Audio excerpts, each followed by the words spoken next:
日本時間12月11日、米メディア ESPN-LA に伝説のスポーツキャスター、ボブ・コスタス氏が出演しました。ボブ・コスタス氏は番組内で今季のワールドシリーズについて、そして過去最高の実況について、さらに大谷翔平選手について、90年代のマイケル・ジョーダンに最も近い位置にいる野球選手だと言えます。と、大谷選手の影響力についても語りました。ここからは、その様子を字幕付きでご紹介します。Bob, thank you so much for making time for us. Thanks to both Mason and Ireland for having me on. Oh, Bob, we appreciate you doing this. And I think I'm a Dodger fan, so I'm very biased, but I thought Game 7 was the best World Series game I've ever seen. And I've watched as many as you, but I've watched most of them. Am I guilty of being a homer there? No, actually not. This is as good and likely better than any Game 7, not just because it was thrilling and close and went to extra innings, but because there were so many moments within it where you could logically say, change how this went, either direction, and the outcome of the game is different. So many heart-stopping moments where the whole thing hung in the balance. I mean, just think of the play in the bottom of the ninth after Rojas' unlikely homer had tied the game, and much has been made about the fact that IKF took perhaps too cautious a lead and didn't get a good enough break. Then the ball is hit to Rojas, who makes, with the infield in, a really good play on a difficult play to make, but then for a split second he stumbles.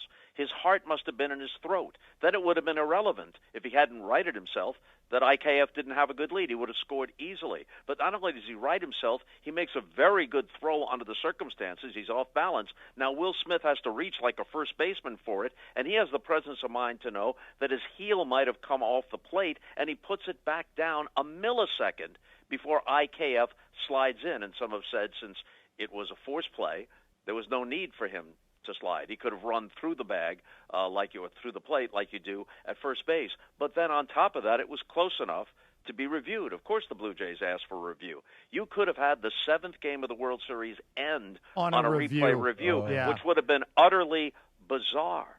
Utterly bizarre. And then after the Will Smith, and on the very next pitch, Clement hits one toward the wall, and we know what happened with Hernandez and Pages.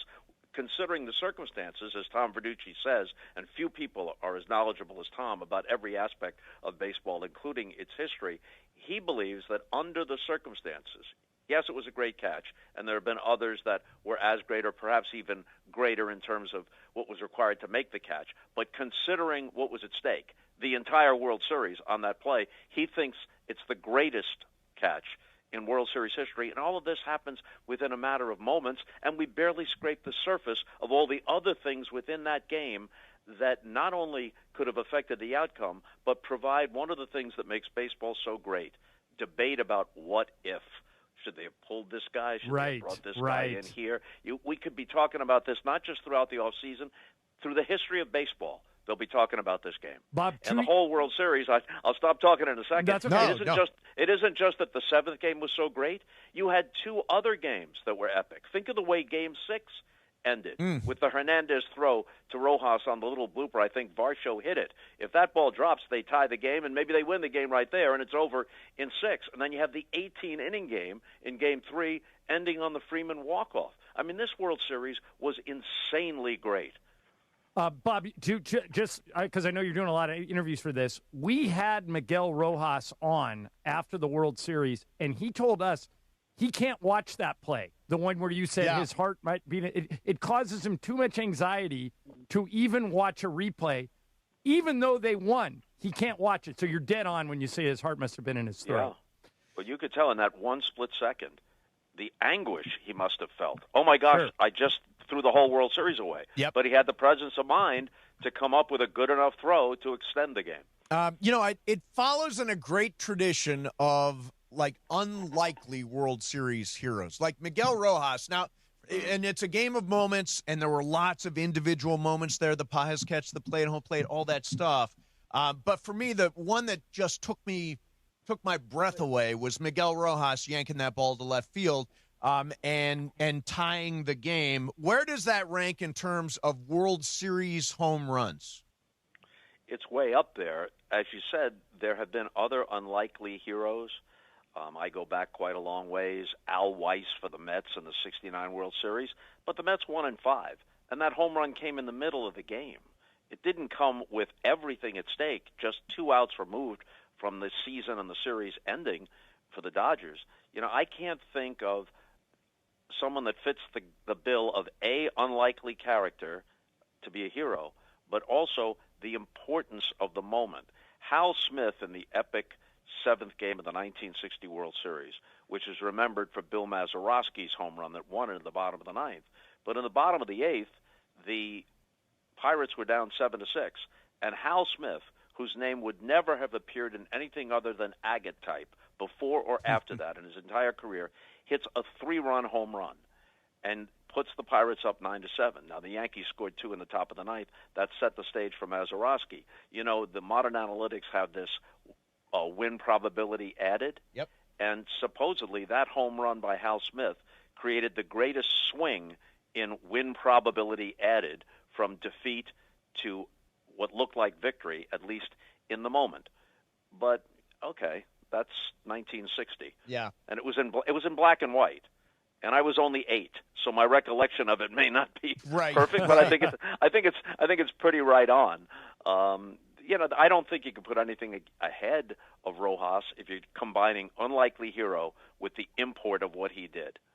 Having watched being at the home games and watching all the games, the one thing I'll say about Toronto, and Toronto played a really good series. They did. I think the better team won, but in my mind, it feels like Toronto outplayed the Dodgers. Does that make sense?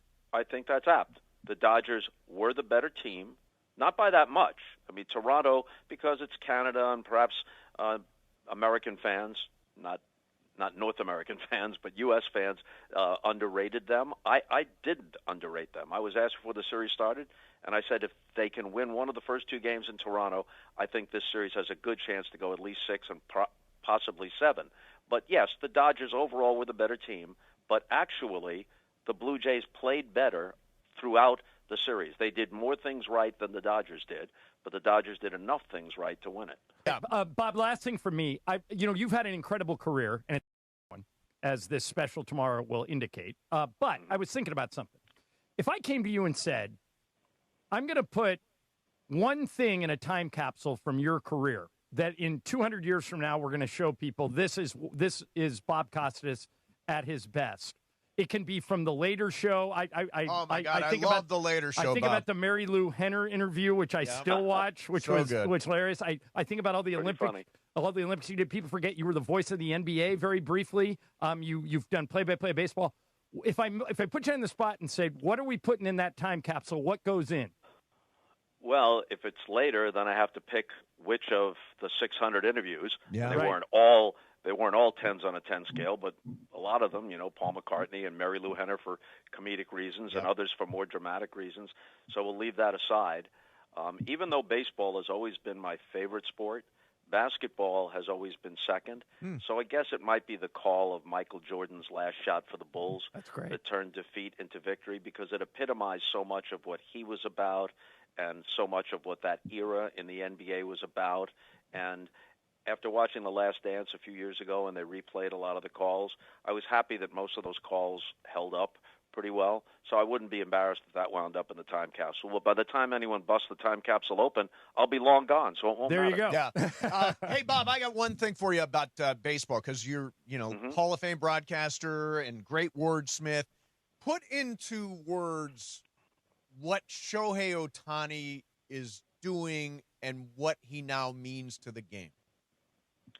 He is as close in his meaning and impact on the game and expanding its popularity, as close as any baseball player has ever been to what Michael Jordan was in the 90s. The old joke then was the other team should chip in and pay his salary. It shouldn't be just the Bulls, because he's not just helping the Bulls, he's helping the NBA. And he helped it expand globally by being the most noticeable part, the most celebrated part of the Dream Team in '92 in Barcelona, and all the marketing and everything else.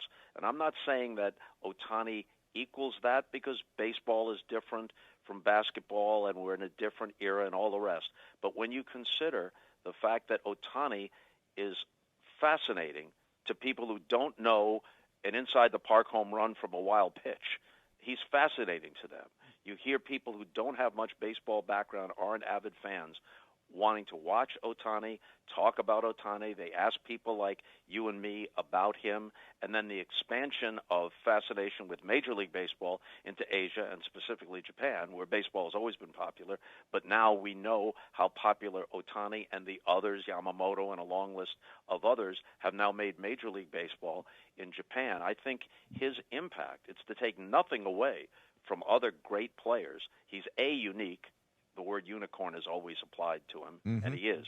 You know, Ruth was a Hall of Fame quality pitcher before he became the greatest slugger of his time, but he never did both simultaneously at the level that Ohtani is doing it, and I don't think anybody in our lifetime ever will. So he's a truly unique player. People use the word unique when they really mean rare, but it applies to him. He's a unique player, and his impact is greater, in my view, in terms of baseball overall than even the greatest players of recent history. いかがでしたでしょうか。このチャンネルでは日本人メジャーリーガーなどを中心に野球情報をお届けしています。この動画が良かったら高評価、チャンネル登録をよろしくお願いいたします。今回も最後までご覧いただきありがとうございました。それではまた次の動画でお会いしましょう。